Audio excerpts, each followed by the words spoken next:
kuri uno munsi itariki 8 z'ukwezi kwa gatandatu leta yuhariye umunsi wo gukunda igihugu journée du patriotisme mw'ishyirahamwe Parseme rero twabigarutse ko cane dushaka guhamagarira abarundi kwerekana vy'ukuri umutima wo gukunda igihugu. Ubwa mbere ho kenshi gukunda igihugu biroha kuvuga ariko mu ngiro bikagorana, byaragiye biribonekeza na cyane mu bihugu byacu bya Afrika aho abantu bakunda bavuga ngo barakunda ibihugu byabo mugabo gushira mu ngiro ingendo umuntu ategeza kwerekana ko akunda igihugu ugasanga ni kibazo.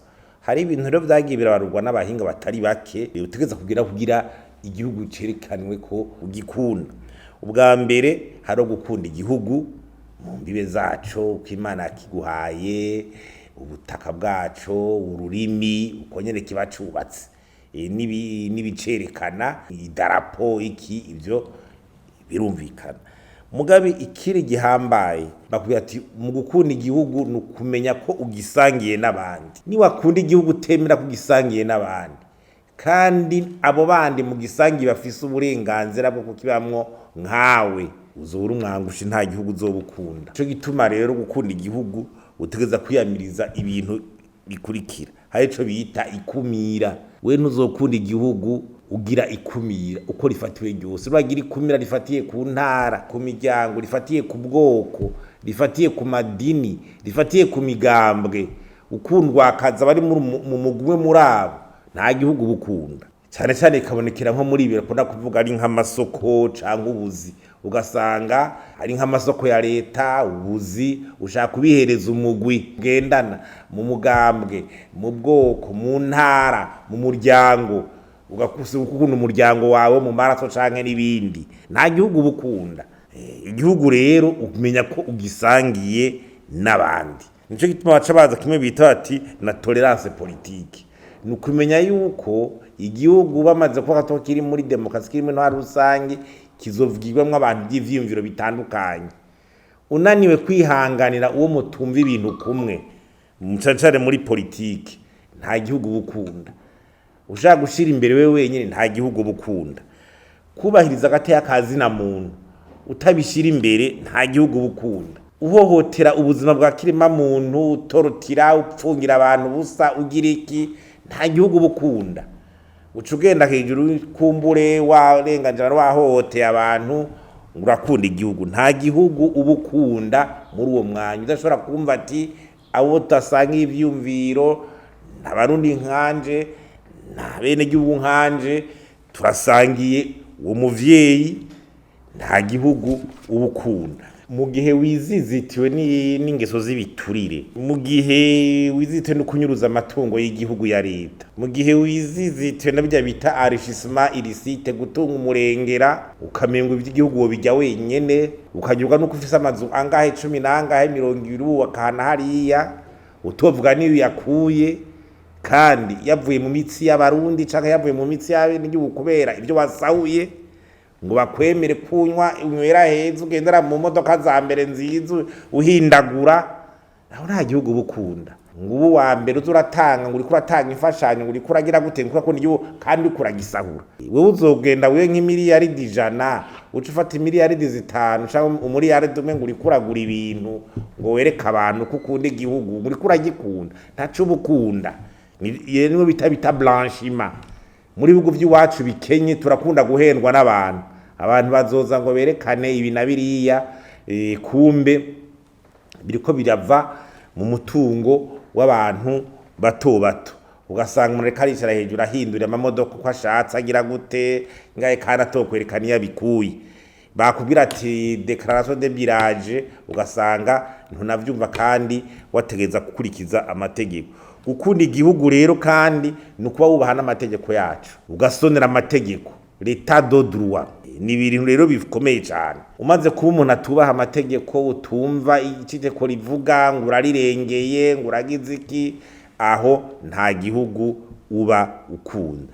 Nico gituma rero ingeso nziza zagiye ziratuma gukunda igihugu vyerekana no kwisi zagiye birahagara ku bintu bikurikira. Hari ico bita civisme fiscal gutanga ikori. Mugabo hakagwa kimwe bita injustice fiscale no gutanga amakori ntibiza kugira amakori atangwe na bamwe abandi baretse, ugasanga bamwe baza kwiha uburusho bwo kudatanga amakori batabirekuriwe n'amategeko, ugasanga amakori katangwa na bake canke n'aba abandi bagasanga bariko bararondera ingene bayaca iruhande. Gutanga ikori bitangwa n'amategeko nico gitegeza kuturanga twese mu gukunda igihugu.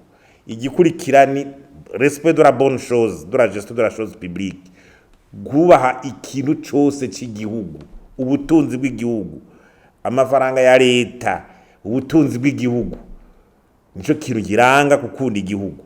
Hajyo ariko baravuga bati declaration de biens, abantu berekana amatungo ya imbere ko baja mu mabanga no kwerekana imbi uko yavuyemwo, baba bariko barakwibutsa ugiye mu mabanga ya leta mwamwe bavuga bati nyabuna ntiwiteranye ivy'igihugu n'umutungo wiwawe. Ajya amategeko rero abayashizeho baba ariko barakwibutsa. Ikindi gukunda ibikorwa ibyo wabiri yakuye, ukazinduka ugakora ukabishwa n'ibyo wabiri yakuye. Mbwa ibyo kuzinduka uja gusahura usubira unyuruza ngo bace bakubona imbere, nta gihugu bukunda. Aha twe twugira good effort, umuntu agakunda ku bya biri yakuye, agatonda akaja ku mirimo akuka ibya biri yakuya.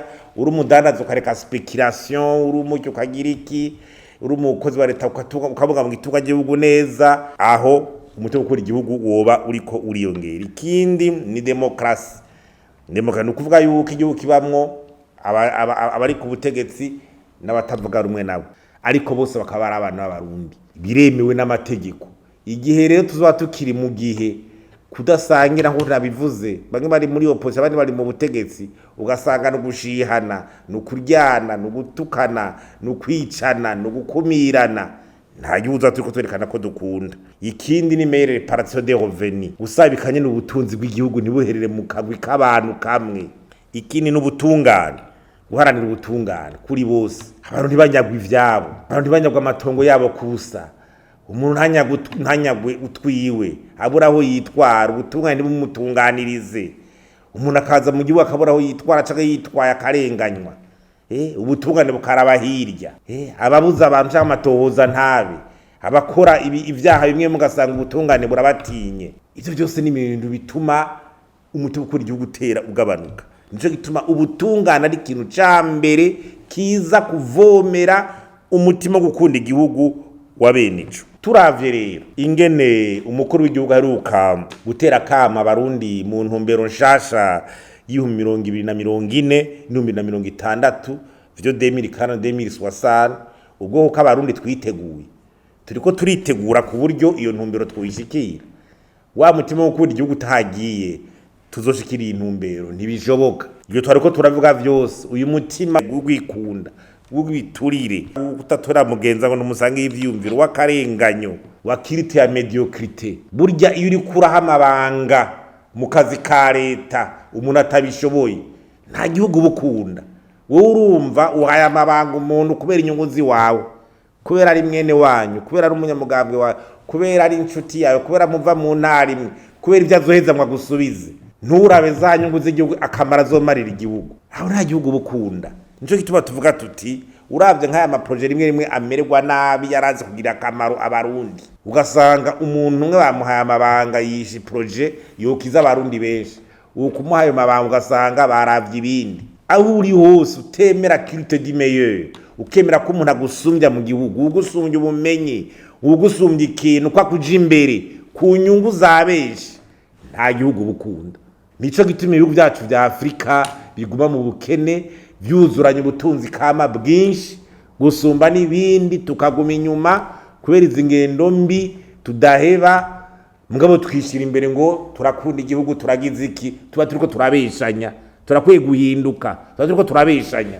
Umwe wese niyirimbure kuri ivyo bintu mwishake parseme turiko turavuga, twese twirimbure turaba tugwaye ko tugwaye, turi abantu turagwaye turi benshi, tureko twukira. Iki gihugu ntikizoja muri iyo vision 2040 tugumye mu ngendo mbi. Dutegeza guhinduka, guhinduka kugira turabe yuko twomera nk'abandi.